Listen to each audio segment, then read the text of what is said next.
Good morning, everyone. It is October 8th. Going to talk about the battlefield in Ukraine, focusing on three areas. First, that Donetsk-Pokrovsk region, also Volodar, and then the Ukrainian incursion into Russia near Kursk. Obviously, going to start off with the Russian attempted advances near Pokrovsk, specifically looking at this area here, the axis where Russia is trying to push towards Pokrovsk, which is right here. Interestingly, this small salient remains for Ukraine. I would have thought that it would have closed by now, but the Ukrainians are remaining resilient in this area. However, as you can see, the Russians are making it increasingly untenable for Ukraine to defend these small villages in this salient, starting to see this village look like it's going to be enveloped as well, as Russia is flanking from the southeast.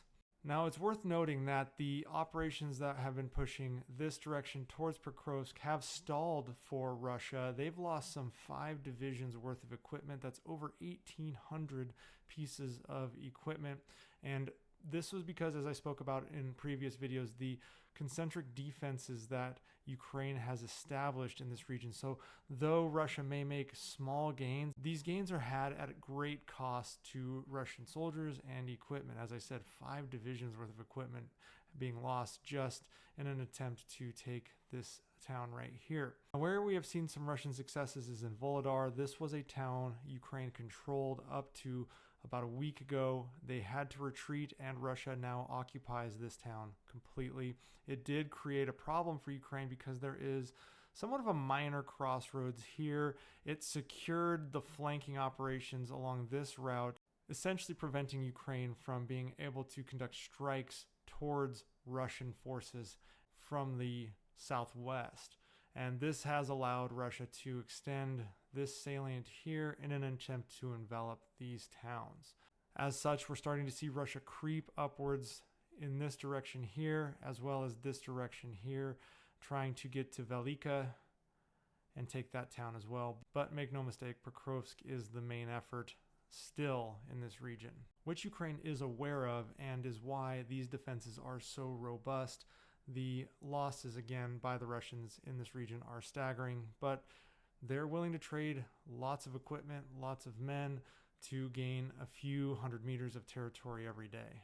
Now, moving up to the Kursk incursion that Ukraine had been seeing some successes in the early days.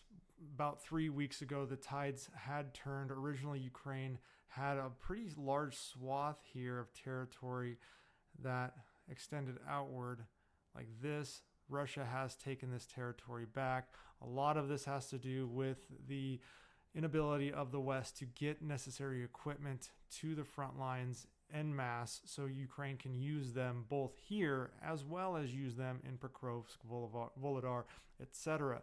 So they're having to prioritize defending Ukrainian cities rather than maintaining control of this Kursk incursion. So Russia has seized the initiative. Now, Russia has to be careful because they have pressed far in along the border here. We do know Ukrainian units exist along this route right here, and potentially could be gearing up for counterattacks that would easily flank Russian forces in this region. I don't know the status of forces of the Ukrainians near Olgovka here, but this is somewhat precarious as the Russians are conducting a double envelopment to try to cut off any troops in this region right here. Nonetheless, Kursk remains somewhat of a geopolitical situation for both the Russians and the Ukrainians, although the tides have turned somewhat into Russia's favor. That being said, the advances being made by Russia here aren't as fast as they had thought with the reinforcements coming in.